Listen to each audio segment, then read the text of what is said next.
राजनीति करने के लिए ऐसा कोई बयान न दे जिससे जनता गुमराह हो जाए। माननीय अध्यक्ष जी, यहां कहा गया कि धारा 370 हटाने के वक्त जो वादे किए गए थे उसकी दिशा में क्या किया। मैं तो जरूर इसका जवाब दूंगा, मुझे मौका दीजिए आपने जवाब देने का। मगर भाई 17 महीने हुए धारा 370 हटे हुए, आप हमसे हिसाब मांग रहे हो। 70 साल आपने क्या करा इसका हिसाब लेकर आए हो क्या? क्या किया 70 साल? और अगर 70 साल ढंग से चलाते तो हमसे हिसाब मांगने का समय ही ना आता। माननीय अध्यक्ष जी, उनको भी मालूम है कि धारा 370 हटने के बाद अभी तो वहां पर प्रशासन स्थिति को संभाल रहा था, इतने में कोविड लग गया। एक साल लगभग सब कुछ बंद रहा है और हमसे हिसाब मांग रहे हैं। मुझे कोई आपत्ति नहीं, मैं हिसाब देता हूं, आना पाई का हिसाब देता हूं, एक एक काम का हिसाब देता हूं, एक एक बात का हिसाब देता हूं, मुझे उसमें कोई आपत्ति नहीं। परंतु मैं इतना कहना चाहता हूं माननीय अध्यक्ष जी, जिनको पीढ़ियों तक शासन करने का मौका दिया, वो जरा अपने गिरेबान में झांक कर देखे कि हम हिसाब मांगने के लायक है या नहीं। सर्वोच्च अदालत निर्णय करेगी, मगर कहीं पर भी ये कानूनी स्थिति नहीं है कि इसका अमल नहीं हो सकता। इसके कारण जम्मू और कश्मीर का पूरा विकास को हम रोक कर बैठ जाए, वहां पर डेवलपमेंट के कामों को हम रोक कर बैठ जाए। और मुझे कह रहे हैं माननीय सदस्य श्री तिवारी जी कि हम जाए और सुप्रीम कोर्ट को अर्जी दे कि इसको जल्दी सुनवाई करो। माननीय अध्यक्ष जी, मैं उनको कहना चाहता हूं कि हम तो सुप्रीम कोर्ट के सामने है ही एक पक्ष लेकर कि इस देश में धारा 370 नहीं होनी चाहिए, इसलिए हमने हटाया कि इस बिल का जम्मू कश्मीर के स्टेटहुड से कोई लेन देन नहीं है। उपयुक्त समय पर जम्मू कश्मीर को स्टेटहुड दिया जाएगा। और कह रहे हैं कि स्टेटहुड देना है तो एग्मूट में क्यों लेकर आए? जरा एग्मूट कैडर को ही समझ लेते। क्या अरुणाचल राज्य नहीं है? क्या गोवा राज्य नहीं है? मिजोरम राज्य नहीं है? ये सारे राज्य ही है। जरा ध्यान से पढ़ लेते तो इतनी फजीहती न होती। ओवैसी साहब इसका हिंदू मुस्लिम में विभाजन करते हैं। भाई आपके मन में सब चीज हिंदू मुस्लिम है, मैं तो समझता हूं ओवैसी जी,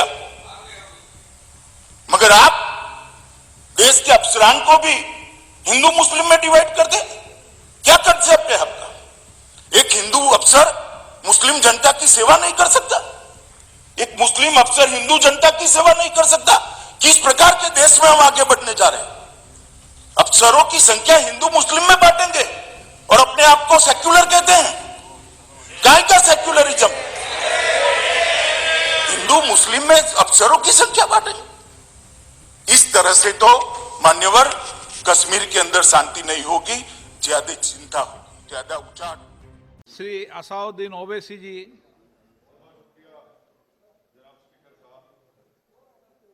सर, मैं इस बिल की मुखालिफत में खड़ा हूं और इसलिए खड़ा हूं क्योंकि मेरा एक पार्टी का कंसिस्टेंट पोजीशन है कि जब इस हुकूमत ने दफा 370 को अपनी ब्रूट मेजॉरिटी के ताकत की बुनियाद पर अनकॉन्स्टिट्यूशनल तरीके से उसको ख़त्म किया, मैंने उस वक्त कहा था कि ये कॉन्स्टिट्यूशनल ब्रीच है और मेरा ये कंटिन्यूस मौक़िफ़ है।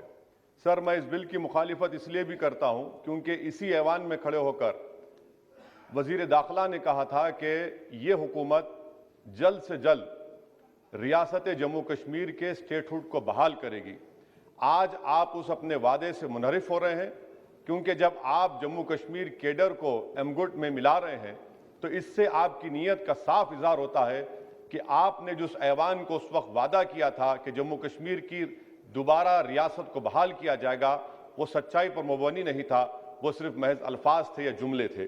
तीसरी बात यह है कि सर, एक ऐसी रियासत जहां पर मुसलमान तनासुब में ज़्यादा हैं मगर पहले से अफसरशाही में उनका तनासुब बहुत कम था। मैं आपका आदाद शुमार आपके सामने रखता हूं सर। 24 सेक्रेटरी के पोस्ट हैं जिसमें से सिर्फ 5 कश्मीरी मुसलमान हैं। 58 IAS के पोस्ट में सिर्फ 12 मुसलमान हैं, यानी 17.24। 2011 की मरदमशुमारी के मुताबिक सर जम्मू कश्मीर में 68.31 मुसलमानों की आबादी है और 28% हमारे हिंदू भाइयों की आबादी है। मगर अगर आप देखेंगे टायर 2 में सर दूसरे दर्जे के 523 इंतजामी अफसरान, जिसे कश्मीरी एडमिनिस्ट्रेटिव ऑफिसर सर्विस कहते हैं, 220 यानी 523 में से 220 यानी 42.6 कश्मीरी मुसलमान हैं। आईपीएस में आ जाइए सर, 66 पोस्ट हैं जिसमें से सिर्फ 7 मुसलमान हैं। दूसरे दर्जे के अफसरान में 248 में 108 यानी 43.54% मुसलमान हैं। अब आप मुझे बताइए कि आप क्या करने जा रहे हैं। अच्छा सर, यहां पर यह कहा गया कि कश्मीर बड़ा बैकवर्ड है। कश्मीर का खित्ता बैकवर्ड नहीं है, ये आपकी गलतफहमी है और आपके जो दिमाग में जो फीड किया गया है वो नफरत की बुनियाद पर। सच्चाई यह है कि इस खित्ते में गुर्बत की सतह से नीचे का तनासुब 10.31 है और पूरे भारत में 21.92 है। मैं सरकार से जानना चाहता हूं कि आखिर आप कश्मीर की रियासत के स्टेटहुड को बहाल करेंगे, नहीं करेंगे। चौथा बात यह कि आपकी गलत फैसले की बुनियाद पर दूसरे ऐवान में एक भी कश्मीरी रुकने पार्लियामान नहीं है। यह हमारे मुल्क की, भारत की तारीख में तीसरी मर्तबा ऐसा हुआ है। मेरा चौथा सवाल हुकूमत से यह है कि हम ये कहते हैं, ये आपका मानना सही है कि हमारे मुल्क में बाहर के दीगर ममालिक को मदाखलत करने की कोई जरूरत नहीं है, मगर आप उनको लेकर गए ना, आप तो यूरोपियन पार्लियामेंट के लोगों को लेकर गए। अब तीसरी मर्तबा आप यूरोप के सफीरों को 16 फरवरी को खबर है कि आप लेकर जा रहे हैं। आखिर ये एफडीआई नहीं है, क्यों यूरोप के लोग कश्मीर जाएंगे? आप एक ऑल पार्टी मीटिंग लेकर जाइए ना डेलीगेशन को। आप यूरोप के डेलीगेशन को कश्मीर लेकर जा रहे हैं, क्या आप चाह रहे हैं मदाखलत करना? इसको इंटरनेशनलाइज आप कर रहे हैं। मैं वजीर दाखिला से पूछना चाहता हूं सर कि आखिर कितने बच्चे कश्मीर के आगरा की जेल में, बरेली की जेल में, अंबेडकर नगर की जेल में हैं?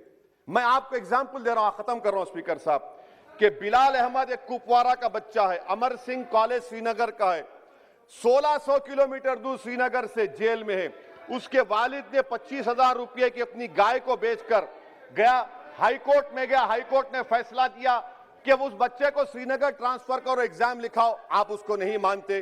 एक और फैयाज है बरेली के जेल में, इसको आपने बरेली के जेल में डाल दिया। उसके वालिद ने 35,000 रुपया का कर्जा लेकर गया।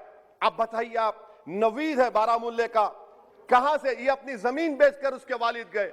आखिर कितने बच्चे पीएसए के तहत जेल में हैं? आप उनको कब छोड़ेंगे? और मैं ये बड़ी आखिर में आपसे कह रहा हूं स्पीकर साहब कि यहां पर जितनी नाम निहाद सेकुलर पार्टियों ने हुकूमत के इस इक़दाम की तायीद की, तैयार हो जाइए। ये हुकूमत जो करती है ना, ये दोबारा दोहराएगी और हम तारीख में देखेंगे कि खुदा ना खास्ता चेन्नई को, अहमदाबाद को, बेंगलुरु को, हैदराबाद को यूनियन टेरिटरी बनाएंगे ये लोग। ये कश्मीर में तो एक एग्जाम्पल बना दिए, यहां तक तजुर्बा किया गया। आज ये सब बैठकर थाली मार रहे हैं। जब लखनऊ यूटी बनेगा, जब बेंगलुरु यूटी बनेगा, जब मुंबई यूटी बनेगा, उस वक्त हाय हाय करेंगे।